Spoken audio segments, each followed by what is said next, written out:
तो ये आपका जी वर्टिकली डाउनवर्ड डायरेक्शन में लग रहा है। तो आप इस जी के कंपोनेंट कर सकते हैं बेटा अलोंग द इंक्लाइन और अलोंग द वेज, और अलोंग द वेज और perpendicular to the wedge component कर सकते हैं कि हम इस प्रोजेक्टाइल इस एक्सेलरेशन ड्यू टू ग्रेविटी की, क्योंकि मान देखो आपको हो कह रहा है इसमें बीटा एंगल आपका इंक्लिनेशन है और हॉरिजेंटल से अल्फा एंगल पर प्रोजेक्ट किया गया है इसको, तो वेज के साथ जो एंगल होगा वो अल्फा माइनस बीटा बन जाएगा वेलोसिटी का। और इस तरह से ये प्रोजेक्टाइल यहाँ पर कहीं टकरा जा रहा है। इस पॉइंट को मैं ओ बोल रहा हूँ और इस पॉइंट को मैं बी बोल रहा हूँ, तो इसको बोलते हैं प्रोजेक्टाइल और इंक्लाइन प्लेन। ये वेज है आपका जो बहुत ही ज्यादा आपकी लाइफ का रहेगा फिजिक्स की, वेज कह दो या इंक्लाइन प्लेन कह दो। बीटा इसका इंक्लिनेशन है, बीटा ले रहा हूँ मैं यहाँ पे, ये दिखाया मैंने इसको और क्लियरली। और यहाँ से आपने इनिशियल स्पीड यू से प्रोजेक्ट किया है इसको, जो कि हॉरिजेंटल के साथ कितना एंगल बना रहा हूँ, हॉरिजेंटल के साथ अल्फा एंगल बना रहा है, ठीक है, हॉरिजेंटल के साथ अल्फा एंगल बना रहा है। और ये जो इंक्लाइन प्लेन है इसका हॉरिजेंटल के साथ एंगल कितना है, बीटा है। और ये जाके कहाँ टकराता है, बी पॉइंट पर कोलाइड करता है।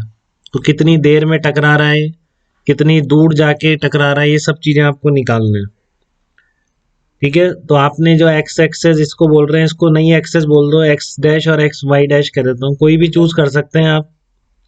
ये चीज आपको इसमें समझ में आएगी इस क्वेश्चन में कि एक्स और वाई आपकी मर्जी है, जिस तरह से जो अच्छा लगे, जहां जहां पर आपको लग रहा हो कि ऐसे इजी पड़ेगा, उस तरीके से एक्स एक्सेस और वाई एक्सेस चूज कर ली जाती है, ठीक है ना। और कोई क्राइटेरिया नहीं है इस एक्स एक्सेस और वाई एक्सेस का, जिस तरह से हमको जब भी जो चीज आसान लगेगी उस तरह से हम चूज कर लेंगे। देखिए यहाँ पे मैं 2 बार बदल दूंगा डायरेक्ट एक्स और वाई एक्सेस, ठीक है। तो आपको निकालना क्या है, टाइम ऑफ फ्लाइट। दो चीजें निकालनी है अभी आपको, एक है आपका टाइम ऑफ फ्लाइट और दूसरा है आपका रेंज ओबी। ओबी रेंज कितनी होगी ये निकालना है, ठीक है ना। इंक्लाइन प्लेन के अलोंग कितनी दूर जाकर वो स्ट्राइक करेगा।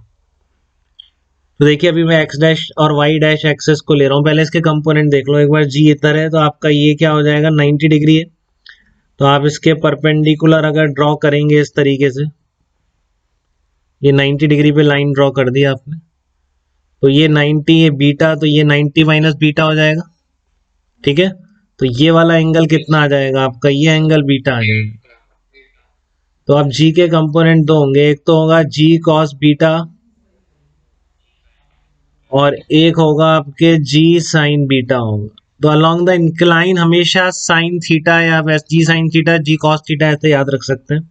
अगर आपका इंक्लाइन कुछ इस तरह का हो गया, मान लो ये ऐसे एंगल होता, ये एंगल थीटा होता, तब भी along the incline G sine theta होता और परपेंडिकुलर जी कॉस थीटा होता।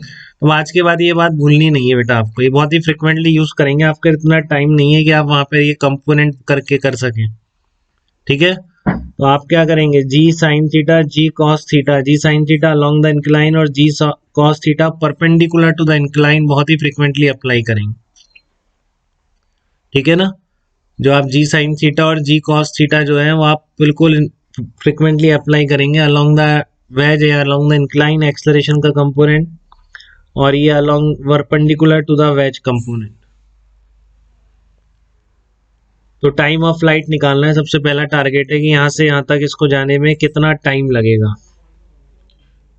तो अगर मैंने आपको बताया था कि आप बहुत जल्दी भी निकाल सकते हैं चीजें, क्योंकि बिल्कुल वैसा ही लग रहा है। देखो इस डायरेक्शन में perpendicular to the incline Y dash axis मान रखी, तो अलोंग वाई डैश एक्सेस आपको पता है कि यहाँ से यहाँ तक चेंज इन वाई कोऑर्डिनेट 0 हो जाएगा। कुछ इनिशियली वर्टिकली कंपोनेंट है वेलोसिटी का, कितना है, you sine alpha minus beta. यही है ना टाइम ऑफ फ्लाइट निकालने के लिए क्या कर रहा हूँ मैं, इसके कंपोनेंट कर रहा हूँ इनिशियल वेलोसिटी के। तो इनिशियल वेलोसिटी का अलोंग द इंक्लाइन कंपोनेंट है you cos alpha minus beta. Alpha क्योंकि यहाँ पर हॉरिजेंटल से था, अल्फा यहाँ पर हॉरिजेंटल से था ना, इसलिए इस तरह से आएगा u cos alpha minus beta और u sine alpha minus beta. ये आपके इनिशियल वेलोसिटी के कंपोनेंट है, एंगल इनका 90 डिग्री है। ये आपकी एक्स डैश एक्सेस है और ये आपकी क्या है, वाई डैश एक्सेस है। तो जब यहाँ से जाके यहाँ पे टकराता है तो देखो वाई डैश एक्सेस के अलोंग चेंज इन कोऑर्डिनेट क्या हो गया, 0 हो गया। ये बीटा है आपका, ये था, ये एंगल अल्फा माइनस बीटा था, ये इनिशियल वेलोसिटी।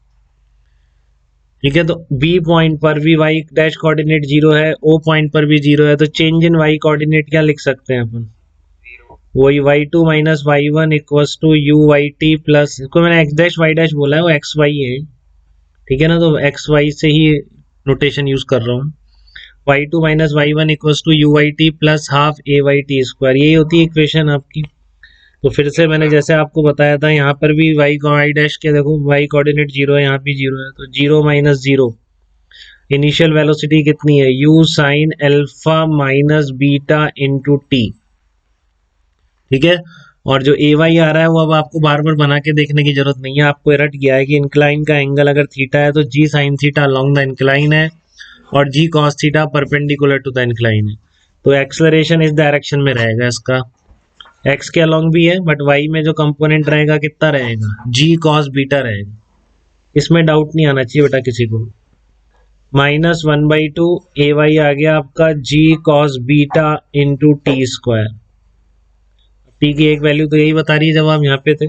दूसरी वैल्यू जो आ रही है कितनी आ रही है, वो आ रही है 2u sine alpha minus beta upon जी कॉस बीटा। तो आप चाहते तो डायरेक्टली भी लिख सकते थे, क्योंकि इस लाइन के अलोंग इस डायरेक्शन में कांस्टेंट था। 2u साइन थीटा बाई जी याद कर रखा है आपने, 2u sine theta by G last lecture में बताया था मैंने, रट लेना है। तो u sine theta perpendicular component था, और ये उसके अपोजिट डायरेक्शन में एक्सेलरेशन था, इस डायरेक्शन में ऐसा ही हो रहा है। तो आप डायरेक्टली भी लिख सकते हैं 2 into you sine alpha minus beta divided by इस डायरेक्शन का कंपोनेंट कितना है, वो जी कॉस बीटा। तो ये टाइम ऑफ फ्लाइट निकल के आ जाएगा आपका इस तरीके से। अब निकालना है आपको ओ बी कितनी होगी, तो ओ बी निकालने के दो तरीके हैं, एक आपका लॉन्ग पड़ेगा, एक आपका शॉर्ट पड़ेगा। ठीक है, तो बढ़िया मेथड यही है कि ओ से बी की निकालने के लिए आप इस डायरेक्शन में इक्वेशन भी लगा सकते हैं, फिर आपको एक्सेलरेशन ध्यान रखना पड़ेगा, रिटार्डेशन। एक तरीका तो ये हो सकता है जो सब करेंगे। ठीक है, बट आप इसको इस तरह से भी कर सकते हैं, वो भी निकालने के लिए। ये आपका वेज था जिसका आपने एंगल कितना ले रखा है, बीटा ले रखा है इस वेज का एंगल। ठीक है, और यहाँ पर जाकर इस तरह से स्ट्राइक करती है, और ये आपका कितना था, ये आपका u था यहाँ पर। तो अब देखो इस डिस्टेंस को मैं ऐसे भी निकाल सकता हूँ कि इसको तो b बोला ही है, इसको मैं c बोल देता हूँ। ठीक है ना, अब मैं x और y ऐसे कर देता हूँ, x और y मैंने ऐसे कर दिया। ठीक है, तो OB निकालना है, तो देखो OC निकालने से OB निकल जाएगा क्या, क्योंकि OB cos beta equal to OC है। नहीं यस सर, कुछ बोलेंगे, OB cos beta equal to OC। तो ये आपका कितना आ जाएगा,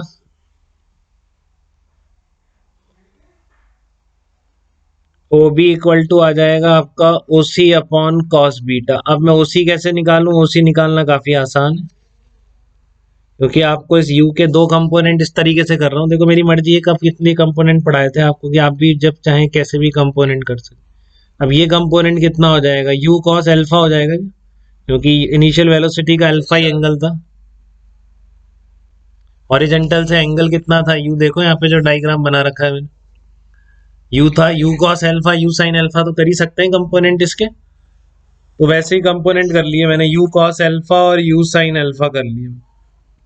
ठीक है ना, अब ये OC यहाँ से यहाँ तक जा रहा है, तो एक्स अलोंग डिस्प्लेसमेंट कितना है, ये OC तो है। तो OC में डायरेक्टली लिख सकता हूँ कि U cos अल्फा तो चेंज होगा नहीं, आपको पता है, अगर आपने थोड़ा भी, आप रिवाइज करने वाले बच्चे हैं जो लास्ट लेक्चर पढ़ के ही नेक्स्ट लेक्चर में आते हैं। हाँ, तो आपका U cos अल्फा क्या रहना चाहिए, कांस्टेंट रहना चाहिए।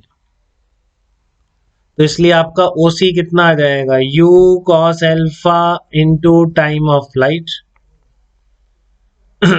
ठीक है, तो आप रख दीजिए इसमें टाइम की वैल्यू रख दीजिए, कितना आ गया, U cos alpha 2u sine alpha minus beta upon G cos beta आ गया। ठीक है, u cos alpha into 2u sin alpha minus beta upon g cos beta OC की वैल्यू आ गई। तो ओसी आ गया तो आपकी रेंज कितनी आ जाएगी, ये जो रेंज हो रही है ओबी, ये कितनी निकल आएगी?